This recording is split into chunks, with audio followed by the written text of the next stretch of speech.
Olá, tudo bem?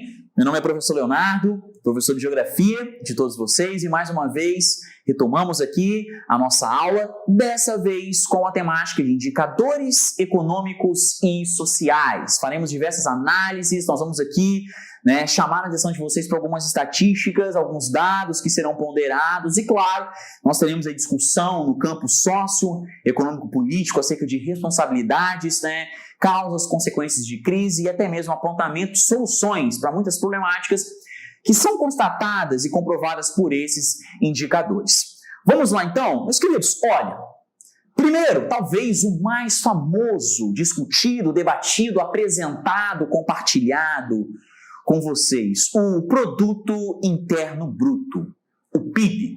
E, dentre muitas definições, claro, que nós temos, algumas mais formais, outras mais breves, resumidas, eu escolhi aqui compartilhar com vocês, claro, do Instituto Brasileiro de Geografia e Estatística, o IBGE, que é um instituto referência quando nós falamos, claro, de análise e busca por dados, tudo bem? É a nossa representação oficial. Então, de maneira muito direta e simples, meus lindos, o PIB de um país, ele é caracterizado aqui pela somatória de tudo o que foi produzido, em tudo que foi realizado. Por isso nós temos aqui bens e serviços, tá? Claro que a análise do PIB, ela pode ser tanto relacionada a um país, essa somatória de tudo que foi produzido, dos bens e serviços finais, pode ser tanto de um país quanto de um estado, de um município. Isso depende do seu objetivo, do seu ponto, do seu foco de estudo, de análise. Tudo bem? E claro que os PIBs, meus queridos, eles serão calculados de acordo com a moeda de cada país. E é claro que quando você quer fazer uma comparação, por exemplo, com continente ou mundo, aí geralmente, claro, estipula-se e define-se esses valores em dólar, tá? Mas aí é uma conversão direta que pode ser realizada. Mas, nacionalmente, os governos, eles calculam o PIB de acordo com a sua respectiva moeda. Um ponto importante para nós aqui, tudo bem, citarmos. Então, olha só, uma das grandes dúvidas em torno dessa somatória de bens e serviços finais é a seguinte: o que é a dupla contagem e por que ela não pode existir? Vou explicar para vocês. Vamos aqui pensar num pão. Vamos entender que R$100 foi, claro, considerado em relação aí, a farinha de trigo.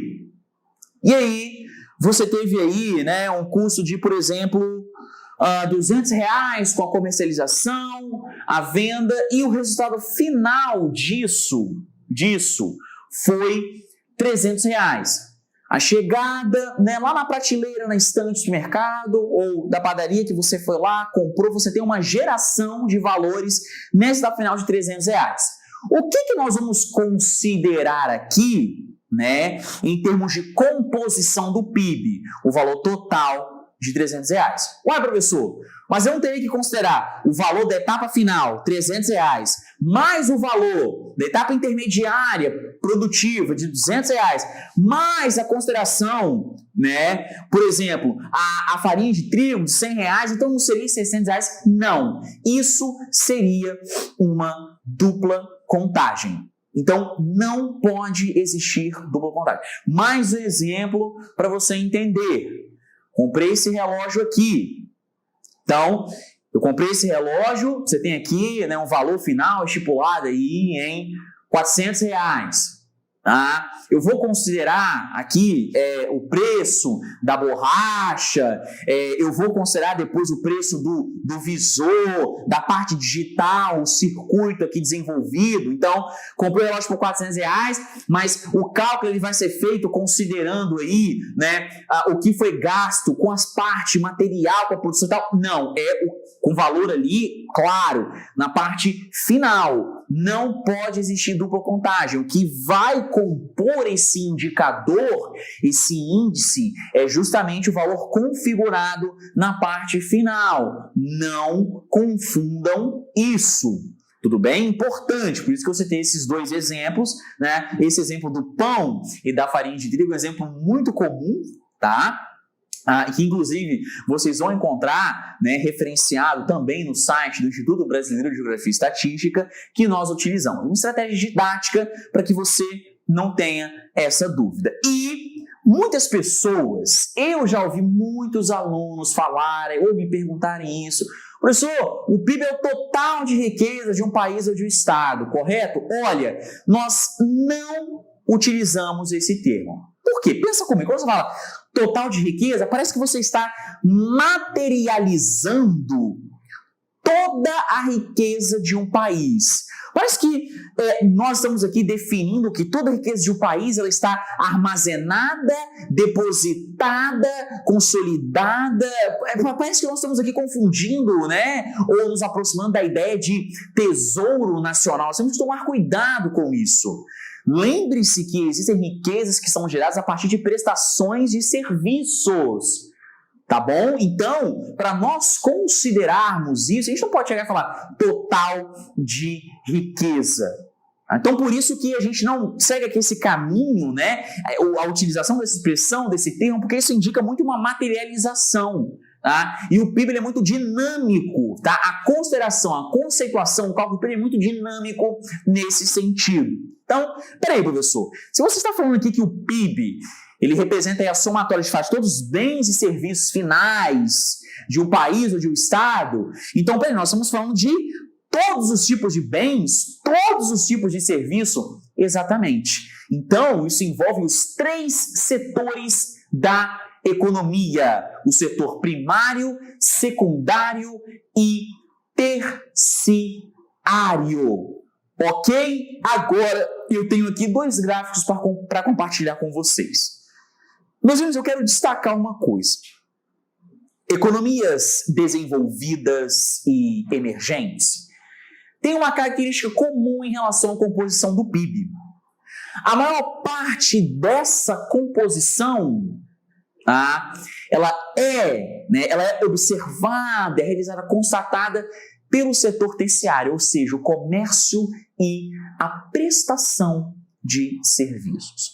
Nós temos aqui uma análise e uma referência, tá, ao PIB do Brasil no ano de 2014, 71% composto pelo setor terciário da economia, 5,6% na agropecuária, 23,4% na indústria. É somente aqui uma curiosidade. Nós temos, tá, a consideração de setores e subsetores, como você pode ver ao lado. E até mesmo, né, uma composição do PIB aí em relação a questões governamentais. Tudo bem? Que vocês podem ver aí a parte de despesa, né, no gráfico ao lado, que é caracterizado como um subsetor.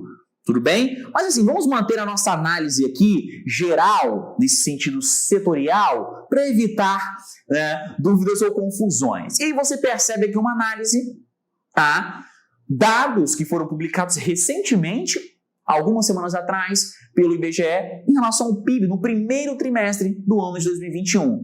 Professor, eu vejo aqui as predominâncias mantidas. Sim, você tem ali, claro, uma composição maior, por parte, claro, do setor de comércio e prestação de serviços, mas observe o seguinte: a agropecuária teve uma participação importante, seria um percentual até mais próximo ali na indústria. Claro, queridos, que neste primeiro trimestre de 2021 nós tivemos aí um crescimento ligeiramente superior a 1% do nosso PIB. E esse crescimento ele foi impulsionado pelo setor primário da economia, principalmente pelas atividades agropecuárias. Porque no contexto pandêmico que vivemos atualmente, sabemos que o setor secundário e terciário, a indústria e o comércio, respectivamente, eles foram muito prejudicados. né, pelas restrições, pelas medidas, né, pelos protocolos de segurança que tivemos que seguir, relacionados principalmente ao distanciamento social. Então, a atividade comercial, em shopping centers, em relação à venda, compra de produtos, eventos artísticos, né, e vários outros que, claro, né, correspondiam a uma boa parte, de fato, integrante desse setor, ela foi prejudicada. Então, o que alavancou nesse primeiro trimestre de 2021, tá? E isso é até algo atual que estamos aqui apresentando para você, né? Ficar esperto caso venha, né, uma apresentação dessa na prova, né, uma apresentação desse cenário, desse contexto na prova, esse crescimento de 1%, ligeiramente 1%, 1,2% para sermos mais precisos, tá? Ele foi impulsionado e foi alavancado pela agropecuária, principalmente se considerarmos que a exportação de commodities, tá? Ela é uma grande representativa, né, nessa composição primária aí, nessa parte, né, de composição primária do PIB brasileiro. E com a desvalorização, né, da nossa moeda face ao dólar, né, nós também temos aí, claro, um aumento de fato dessa arrecadação. Tudo bem? Então, queria chamar a atenção de vocês aqui para essa consideração. Então, esclarecemos aqui o conceito de PIB, demos aqui os exemplos para que você não caia no erro de dupla contagem e entendemos de fato aqui a sua composição. Agora, vamos aqui fazer uma breve análise histórica do nosso PIB. E eu quero focar aqui com vocês o seguinte: os pontos que nós tivemos, os contextos que nós tivemos, índices negativos. Tá? Então vamos aqui na década de 80, ali em 81, 83, isso é uma consequência da crise do petróleo na década de 70, onde o Brasil teve que buscar diversas alternativas de fato para sobreviver nesse contexto. O álcool combustível foi uma delas, porém, tá, nós contraímos muitos empréstimos. Tá? Então, nós tivemos aí um superendividamento externo nesse contexto. E por isso que até a década de 80 ela foi considerada, e por muitos até hoje é considerada como a década perdida. Porque devido a esse alto valor devido, o nosso governo ele foi incapaz, tá? Ele foi incapaz, de fato, de direcionar investimentos, tá? A parte industrial, desenvolvimento industrial, ao continuar o desenvolvimento comercial também. Sem contar, claro, meus amores, que é um contexto também de muita instabilidade política, né? Relacionado aqui a um período de fim ditatorial, a transição, a retransição democrática, tudo bem? Então, tudo isso, claro, tem relação, ok?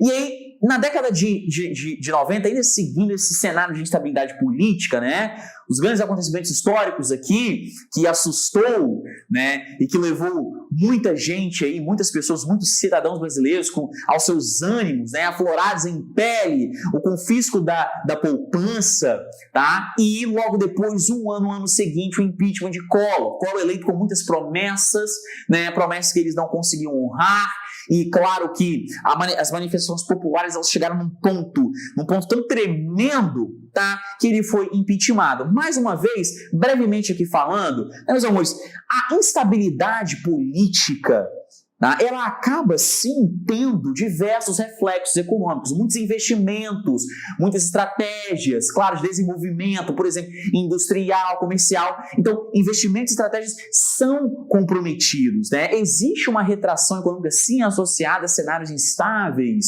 políticos. Isso é preocupante, preocupa muitos investidores, principalmente no contexto da década de 90, que era um contexto que o Brasil, depois ele retoma o crescimento do seu PIB, né, por alguma coisa de abertura das portas à lógica neoliberal, tá? Então, logo no início da década de 90, com essa instabilidade aí que nós temos política, né, muitos investidores eles ficaram muito receosos, tá? Depois disso, claro que você pode observar um crescimento do PIB associado muito à participação, né, do capital estrangeiro aqui no nosso país. Ok? Lembrando que esse é um momento histórico, né, para o nosso país, onde você tem a privatização de muitas empresas. Questões que nós estamos citando aqui, claro, você, né, terá aí acesso também nas aulas de história, mas que você também pode aprofundar o seu estudo planejado em casa.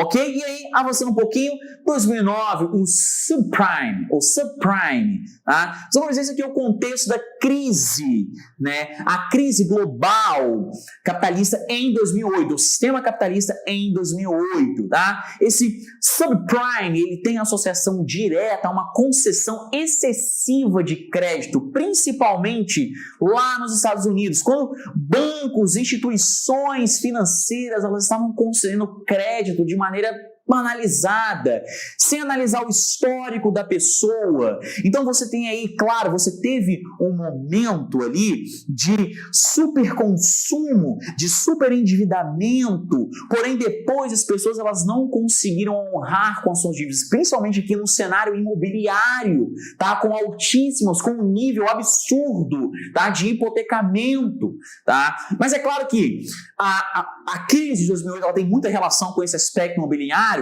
Sim, professor, tem, porém nós não podemos esquecer também que esse subprime tem relação com uma concessão aí de um limite de crédito altíssimo de cartões de crédito, por exemplo, compra, aluguel de carros, tá? Então, não foi somente aqui, claro, essa bolha relacionada aí ao âmbito imobiliário. Nós tivemos aqui uma conjuntura que teve, de fato, essa culminância. Então, em 2009, né, claro que o Brasil ele foi afetado, né, essa crise de 2008 afetou, sim, claro, ali o nosso desenvolvimento em 2009, porém, depois retomamos isso. E aí, logo depois, 2015 e 2016, mais uma vez, um cenário de instabilidade política, discordâncias ideológicas, e aí a culminância disso no meio populacional, né?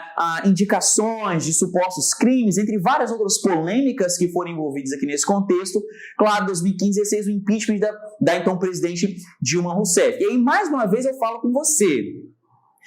Os grandes investidores, eles não sentem confiança, tá, em um mercado que esteja cercado por questões instáveis, por exemplo, provenientes do meio do âmbito político. Tá? Então, automaticamente, existe uma consequência disso para a população. Tá? Então, claro que, por exemplo, aqui em 2015 e 2016 nós tivemos um preocupante aumento no número de desemprego, né? Nós tivemos uma queda da participação das indústrias, por exemplo, na composição do nosso PIB nesses anos, tá? O comércio foi, sim, também, né, afetado, porque se a pessoa perde seu emprego, ela não tem renda mensal. Então, se ela não tem renda mensal, a tendência é que o consumo diminua drasticamente. Por isso que nós temos aqui esses resultados. Tudo bem? Então, uma crise econômica que não pode ser discutida e analisada sem nós resgatarmos aqui um contexto político, ok? E, de maneira mais recente, o coronavírus, a pandemia, tá, que afetou, vocês podem perceber, né, que é de fato o maior índice negativo que nós temos aqui, porque nós já vimos aqui de uma superação ainda em curso de cenários passados de crise recentes na mesma década, e aí vem o Covid-19, esse contexto pandêmico, onde nós temos aí milhares de estabelecimentos, pequenos e médios estabelecimentos principalmente, que fecharam, empresários que não conseguiram manter de fato, e lembre-se disso, galera, o setor terciário tem mais de 60% de participação na composição do PIB brasileiro. Claro que o prejuízo nesse setor ele vai ter um reflexo maior, tá, para fato o nosso PIB, para essa análise geral que estamos aqui fazendo. Então eu compartilhei essa imagem com vocês, esse gráfico, e vale a pena nós estarmos atentos a esses contextos dentro dessa discussão, tudo bem? Agora nós vamos falar de um indicador socioeconômico. Lembrando que o PIB ele é um indicador econômico, meus queridos. Tá? Indicador econômico, ele não envolve questões sociais, questões que tangem necessariamente o bem-estar humano e contemple todas as suas necessidades. Por isso que nós temos que pensar o seguinte: o que é desenvolvimento humano? Quando falamos de desenvolvimento humano, nós não estamos falando apenas de renda, um alto salário. Nós temos que pensar em oferta de saúde, oferta educacional. Nós temos que pensar também em bem-estar psicológico. A OMS, por exemplo, ela não considera a saúde apenas como uma questão de bom e pleno funcionamento, né, fisiológico, ela considera também o bem-estar psicológico das pessoas, né? É a chamada saúde e bem-estar. Então o desenvolvimento humano vai muito além, tá, de um alto, bom salário, vai muito além da renda. Por isso que eu coloquei essa frase aqui para vocês, claro, adveniente do PNUD, tá? Olha lá, a renda é importante, mas como um dos meios do desenvolvimento e não como seu fim. Ou seja, a renda é claro que uma média alta renda, ela vai sim promover condições satisfatórias, confortáveis de vida, mas ela não é tudo. Porque ela não consegue dar conta de tudo. A renda, o dinheiro, ele não pode dar conta de todas as demandas humanas. Então, nós temos aqui a definição do Índice de Desenvolvimento Humano, que foi utilizado em um relatório do PNUD pela primeira vez na década de 90, ou seja, no finalzinho do século 20. E vamos lá, meus amores. Professor, o que o IDH analisa, né? Quando a gente vê lá um valor indicado, que daqui a pouco nós vamos falar que vai dizer 1, o que nós temos ali como análise? O que nós temos ali considerado, baseado, ou seja, as dimensões, os pilares, saúde, educação e renda. Na parte da saúde, nós temos aqui uma consideração da expectativa de vida. O que é expectativa de vida, meus amores? É uma expectativa em torno de quantos anos serão vividos por aquela pessoa ao nascer. Então, países desenvolvidos, por exemplo, têm expectativa de vidas que superam facilmente a casa de 80 anos de idade. Nós temos aí, claro, em alguns países, em alguns outros países, que são países em desenvolvimento, né, em muitos desses, claro, desenvolvimento tardio, que estão ainda próximo ali a 60, 65 anos. Tá? Então, a análise da saúde aqui, ela é no tocante à expectativa de vida. É lógico, meus amores, que por trás disso, tá, existe uma consideração. Nós temos que pensar o seguinte: nesses países que nós temos as maiores expectativas de vida, tá, as condições, né, gerais, elas são melhores. As condições de vida gerais são melhores. Por quê? São países que investem mais na prestação de serviços na área da saúde. Tá? São países, claro, que investem mais em educação, conscientização.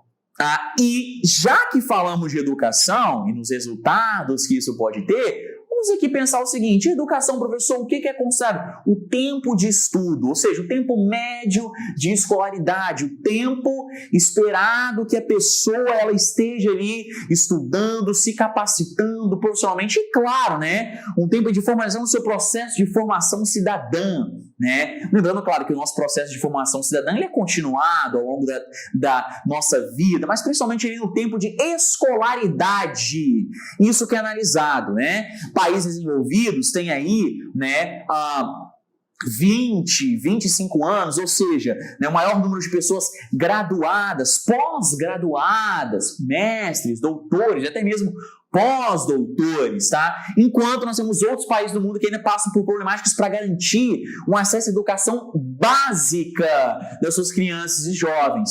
Ok? E, por fim, a renda. Gente, per capita, do latim por cabeça. Então, nós temos aqui uma consideração do PIB nacional e a divisão de todo esse valor pela sua população. E aí você escuta isso e pensa assim: professor, mas espera aí, isso aí não é justo.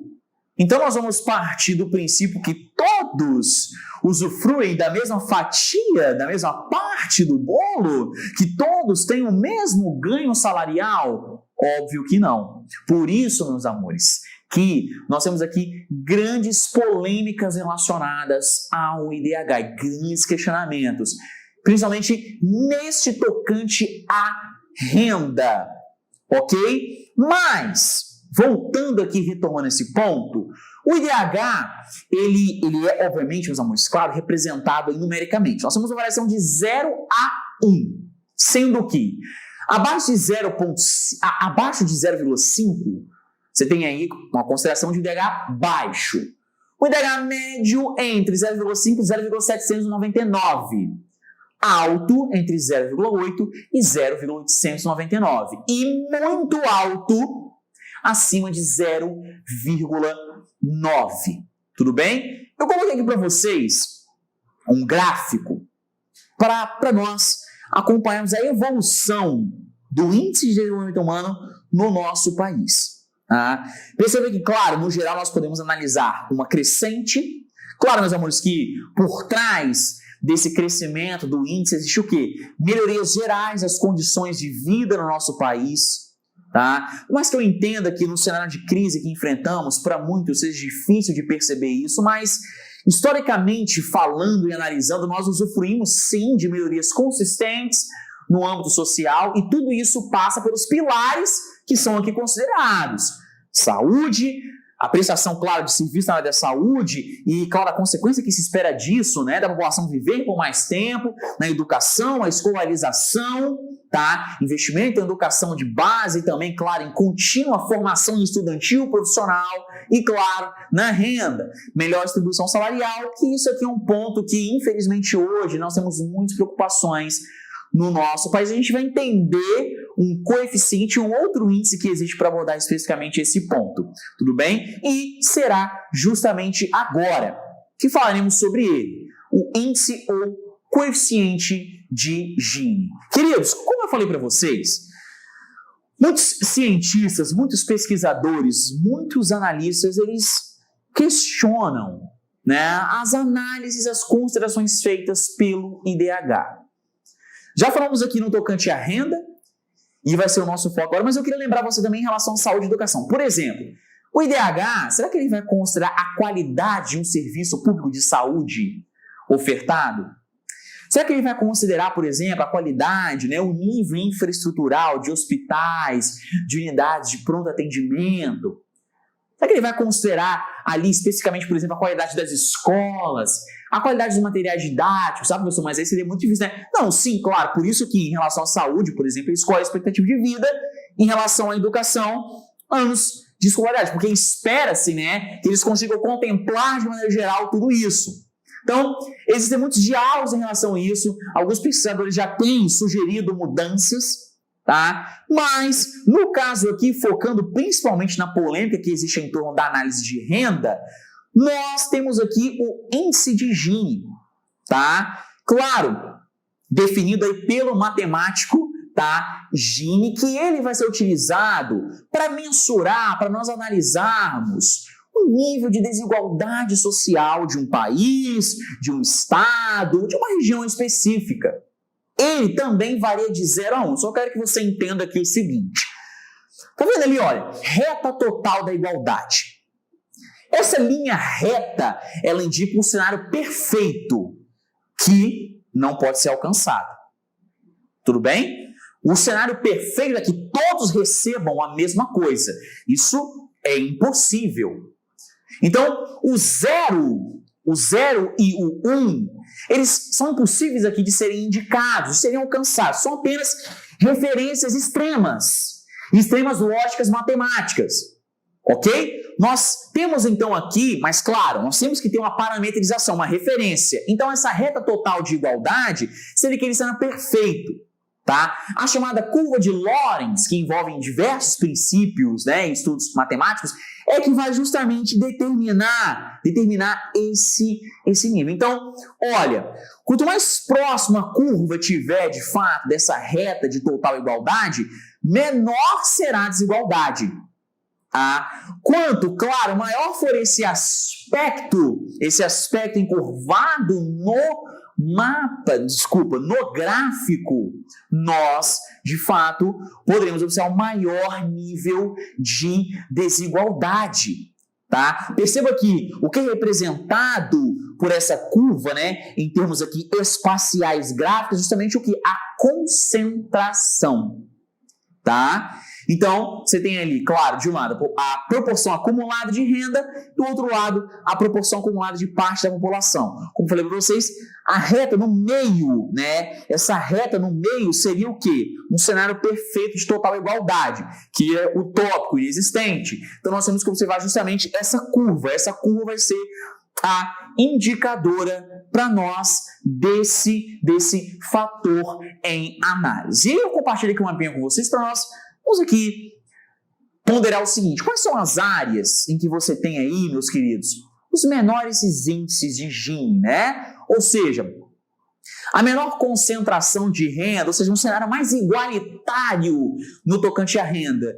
Destaque para o continente europeu e, claro, para a América anglo-saxônica, Estados Unidos e Canadá. Perceba que são índices que estão próximos ali a 0,25, 0,30, 0,35, tá? Então, ou seja, nós temos aqui uma maior parte da população usufruindo, de fato, da maior parte desse total de renda. É claro que a desigualdade, ela sempre existirá, meus amores. Porém, em países desenvolvidos, ela é menos flagrante, tá? Menos perceptível, menos notável, como em outros países. E aí, nós podemos observar aqui, por exemplo, a América Latina. Perceba, como o caso do Brasil, que você tem aí superior a 0,5, ou seja, metade. Significa que o nível de concentração aqui de renda, ele é muito maior, porque mais da metade da população não consegue usufruir desse total disponibilizado nacionalmente. Tá? Então, por isso que, ao você considerar a renda per capita, você tem que tomar cuidado com isso, porque, peraí, nós vamos dividir trilhões de reais, porque o Brasil tem um PIB que supera a casa do trilhão, por mais de 200 milhões de pessoas. Mas espera aí, nós temos pessoas que têm médias salariais inferiores ao salário mínimo, muitas vezes. Tá? Nós temos pessoas que têm médias salariais que giram em torno de R$ 1.500, R$ 2.500, tudo bem, ok, mas nós temos algumas outras pessoas que são a minoria, mas que concentram boa parte da renda. Nós temos poucas pessoas que ganham por mês, os seus ganhos podem superar a casa de milhões de reais. Então, por isso, o índice ou o coeficiente de Gini vem justamente para identificar isso a partir dessas análises, tá? Considerando, de fato, a partir de diversos cálculos e abordagem de princípios matemáticos, o que seria um cenário ideal ou não no tocante à distribuição de renda. Então, vamos aqui agora rapidamente um exercício para revisarmos o que foi discutido. Responda a questão considerando a tabela que apresenta dados referentes ao Índice de Desenvolvimento Humano, Programa das Nações Unidas para o Desenvolvimento, PNUD. Então, nós temos aqui, o IDH da França, Tailândia, Bangladesh, Ruanda e Noruega. Perceba que nós temos aqui, países em situações históricas, econômicas diferentes. Nessa tabela você tem que perceber isso. Porque a questão ela vai justamente puxar esse ponto. A partir das informações da tabela, é correto afirmar que a expectativa de vida em Bangladesh deve ser inferior à da França. Embora a renda per capita e os índices de escolarização possam ser os mesmos nos dois países, não, galera, peraí. O IDH de Bangladesh, 0,519. O IDH da França, gente, acima de 0,9. Então nós temos aqui, o IDH da França é considerado como muito alto.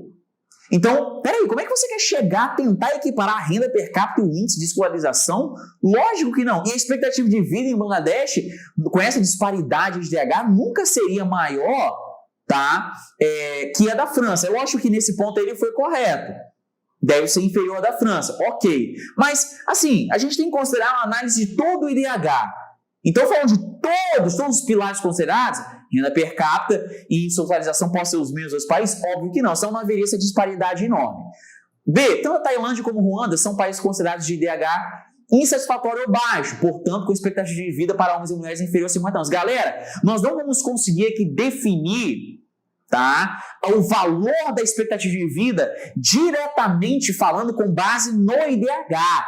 Esse valor está embutido e compõe. Se você não consegue chegar e falar o seguinte, se o país tem 0,87 de IDH, então eu vou aqui dizer que a expectativa de vida dele é maior que 70 anos. É lógico que existe uma expectativa geral, mas você não pode definir e cravar isso, como a alternativa B tentou fazer. Então, Descartamos. C.